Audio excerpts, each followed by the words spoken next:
Good afternoon, good morning. This is Mark Johnson from Loyalty360. Hope everyone's happy, safe, and well. I want to welcome you to another edition of Loyalty Live. In this series, we speak with leading agencies, technology partners, and consultants in customer channel and brand loyalty about the technology trends and best practices that impact a brand's ability to drive unique experiences, enhance engagement, but most importantly, impact customer loyalty. Today's focus is on the trends that will likely shape the customer loyalty industry in 2024 and beyond. We have the pleasure of speaking with Jill Moser. She's the Senior Vice President of Global Offers at Mastercard. She's going to talk about some of the challenges and opportunities in the year ahead. So Jill, thank you very much for taking the time to join us. Thanks for having me, Mark. Absolutely. First off, can you tell us a little bit more about your role with Mastercard and provide an overview of how Mastercard works with brands to enhance their customer loyalty and experiences? Yeah, I'd love to. So I joined Mastercard a year ago to lead the Mastercard Offers products globally. But I spent the past almost 25 years in the loyalty space. I worked for a major top 5 US issuing bank. And before that, led a co-brand portfolio of rewards cards for card linking at a major US retailer.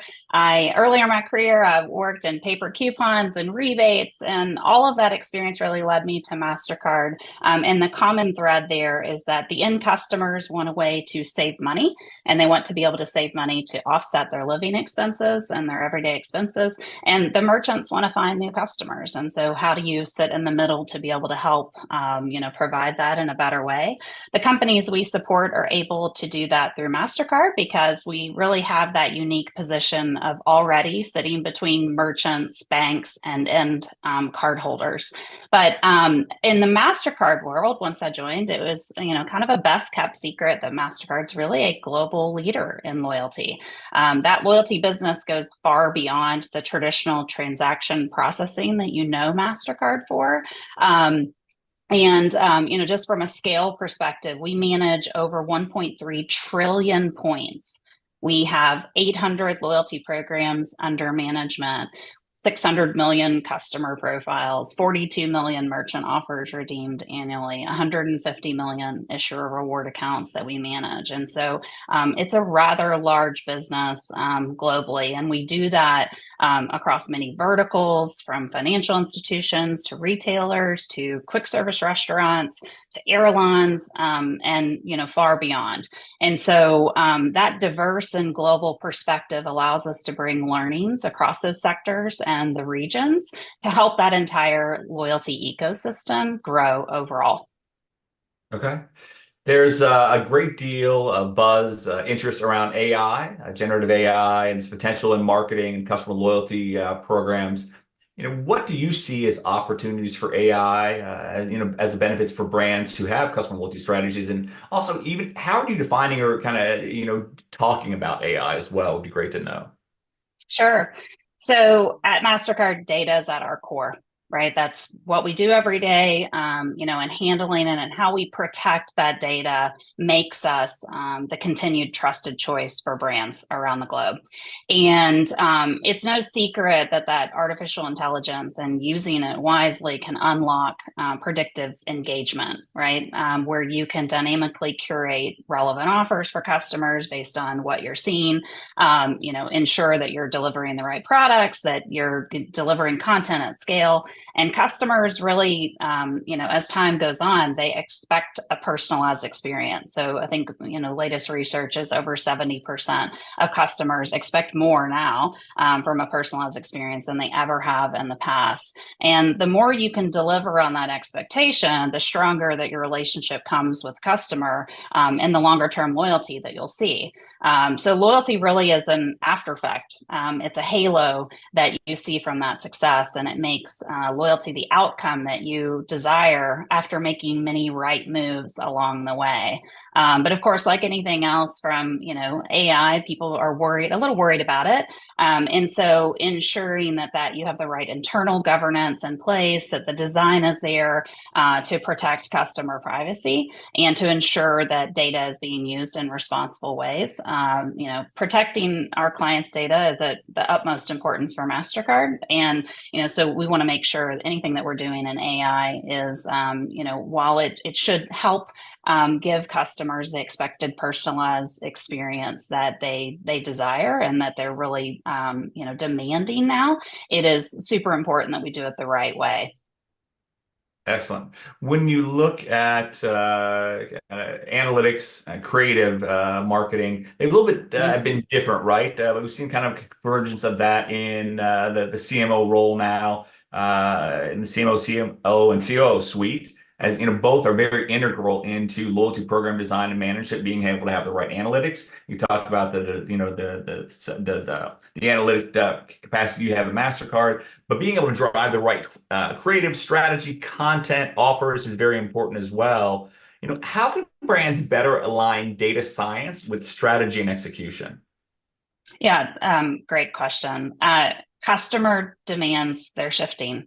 And people are really wanting more companies to show that they care about them. So it's going beyond just what do you provide from a products, but what is your carbon footprint and what are you doing to better the world? And how are you, customers are starting to expect a lot more on what you're doing. But going back to the data and how you are collecting that data and activating it, the data really helps us better understand customers, what's driving the spend, what's driving customers to do the things that they do from a behavioral standpoint, and to be able to respond to those needs. So it really starts with having that 360-degree view of a customer, where you have both zero-party data as well as first-party data to enable that engagement. And that loyalty data that you're getting from, the output from everything that you're doing, it's not just good for loyalty metrics and ensuring that you're keeping the CMO happy,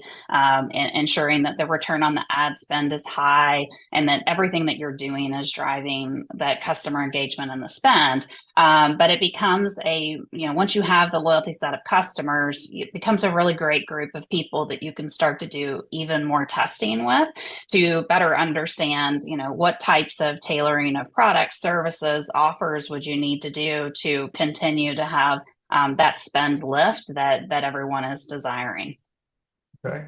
When you talk about the data, zero-party data, first-party data, big interest in optimizing that. How does data build better relationships for brands, right? They know it's something they should do, but some brands think they have too much data. Some brands think they have not enough data, and some brands aren't sure that they have the right amount. It can be quite a challenge for brands. How should they be looking at data to build better relationships? Yeah, I think from a relationship standpoint, all data is valuable in some way, but there's a cost to having data, especially if you're not sure that you can protect it. So protecting is number one in terms of how do you take care of that.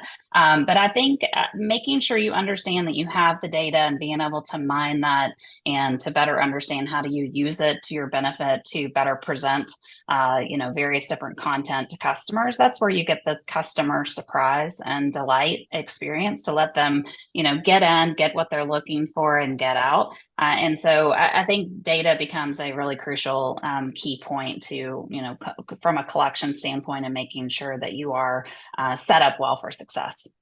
Okay.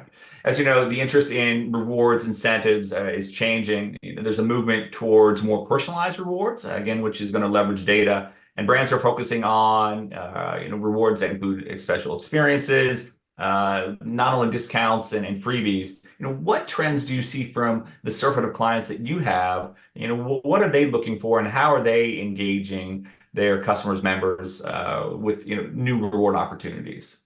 Sure. I think at the end of the day, customers want choice, right? They want to make sure that they can redeem their points, for example, in a variety of different ways. They want it to be seamless. They want it to be frictionless, right? And most importantly, they want value. They're going to compare one reward redemption option versus another, and they want to make sure that they're getting the value out of that. As well as, I think experiences are continuing to play in with customers in terms of what they're really looking for. Customers are trading down, for example, in some brands and grocery stores, but their spend in restaurants is up. right? So that tells us that the customers really desire to be out, right? They want to be with their friends. They want to have that experience, and that's still important to them, even though they're not trading down. But as it relates to, what are we doing and what are we seeing that customers and our clients anyway are trying to do from a loyalty perspective? A great example of that is earlier this year, we launched with Expedia, which allows customers to redeem their loyalty points for travel bookings in a white labeled platform. And so our loyalty clients get the benefit of being able to provide the travel offering as a redemption standpoint in that white labeled environment. So it's easy to redeem, it's diverse, it clearly demonstrates value, what customers are looking for, because it gives them a lot of choice in where they could redeem those points. As well, flipping the side of offers, of how do we shift, our offer strategy, and as we move into 2024, the best thing that we do is we provide a network, an ecosystem that's stitched together, from three key players: the publishers that are, issuing and showcasing these offers to customers. We have the banks, the merchants that are providing the offers, and then of course the consumers that are utilizing the offers.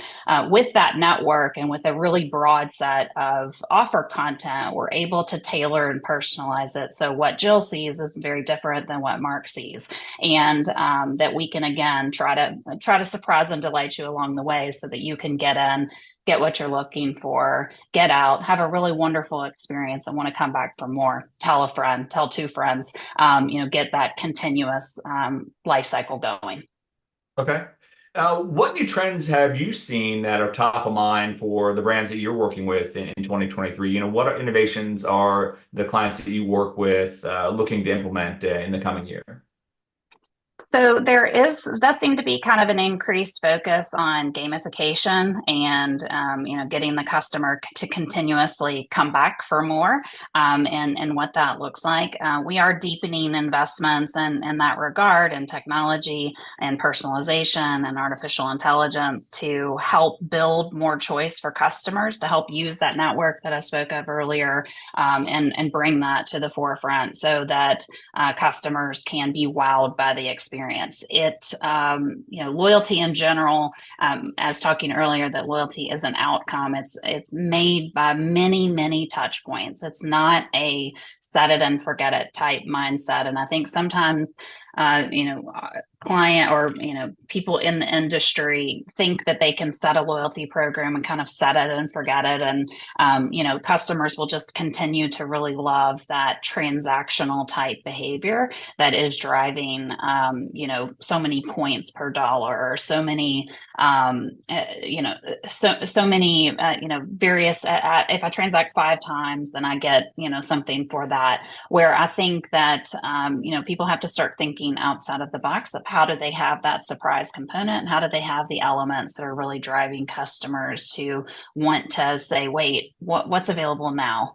Right? How do you keep that surprise element for customers to be wowed by experiences beyond what they've learned, come to know and expect? When you look at gamification, that is definitely an area of interest from our brand membership. We have 130 some brands and growing. We meet with them weekly, and we actually had a call on trends for 23, 24 on Tuesday. And getting gamification to work is somewhat of a challenge for a lot of brands, right? So making it seamless, making it on point from a messaging perspective, from a look and feel perspective, not adding that spinning wheel on every page, right? That seems to be kind of a term brands have. How do you get these new technologies to work within an existing loyalty program? Are there any keys that you have in that regard?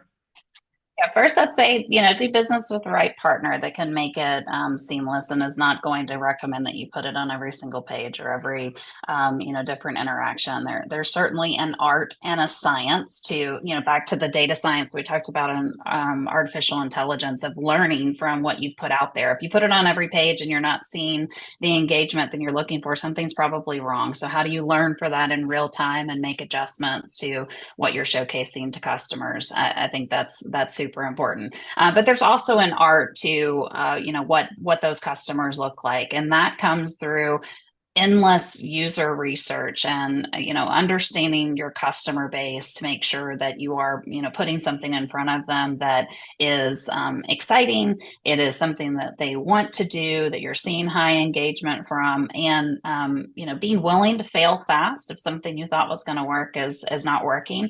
Fail fast and move on, and then when you find the winners, accelerate. Excellent. When you look at the challenges that you see from a customer loyalty perspective, is it strategy, technology, organizational buy-in, lack of metrics, resource allocation? What are the one or two challenges you see that are confronting brands most frequently? So I think a lot of the largest organizations that have loyalty programs, they're pretty mature. But they remain fragmented because they're mature. And it's not for lack of effort or necessarily a lack of resources, but instead, I think those programs have traditionally been hyper-focused on one thing. And that was, back to some of my earlier comments of, wanting to continue to change things up a bit for customers so that they can continue to want to come back for more. And so as programs evolve and technology evolves, it is allowing us to move faster, to do things in new ways. Businesses can take a look at their priorities and how they have changed, and then understanding better, how do you have the right partners in place? How do you have the right loyalty vendors in place, for example, to help you accelerate that mindset and understand, to be able to tackle the customer experience in a new way and deliver really great products and services to your clients. And so utilizing different technology stacks, I think that's a common thread that a lot of companies see, where you have various different technology programs across your organization, and they all have to talk to each other to be able to execute on something that you're trying to do. And so that's it's really difficult, even for big organizations like a Mastercard. But having the right team in place, getting together, and merging the data in a way that helps you execute on that flawlessly becomes super important. So probably always been a challenge, but I think that's continuing. But I think as technology improves, we're going to see that improve as well. Excellent.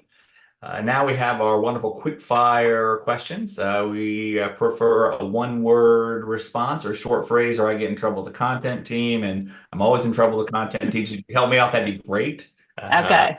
All right. I'll do my best. Perfect. Sure. Jill, these will be great. I mean, what is your favorite word? Passion. Passion. Good. I like that word as well. What is your least favorite word? Lazy. What excites, inspires you? Loyalty. There you go. What do you find tiresome? Winter. Interesting. What profession, other than the one that you're currently in, would you like to attempt? Pilot. Oh, yeah, okay. That's on my list of things to do as well, but I've wrecked every other thing I've had, boat, car, motorcycle. So my wife is not a big fan of that idea. What book do you recommend to colleagues? I like Lean In by Sheryl Sandberg. Okay, good book. What do you typically think about at the end of the day? My kids. Excellent. How many kids do you have? 4. Well, 4 girls. Yeah. 4 girls. I only have 3. I got the boy in the last one, so that we're different there. What's new? What's out for loyalty in 2024? Transaction only based programs. Got it. And what's in for loyalty in 2024? Adding behavior. Perfect. Well, Jill, thank you very much for taking the time to talk with us today. It was great getting to know a little bit more about Mastercard, some things you guys are doing, but also, it was great to hear the trends that you're seeing, because you have such a wide swath of clients in different verticals and how you're helping them. So thank you very much for taking the time to talk with us today. Yeah, thank you. Appreciate it. Absolutely. Happy holidays. Happy New Year.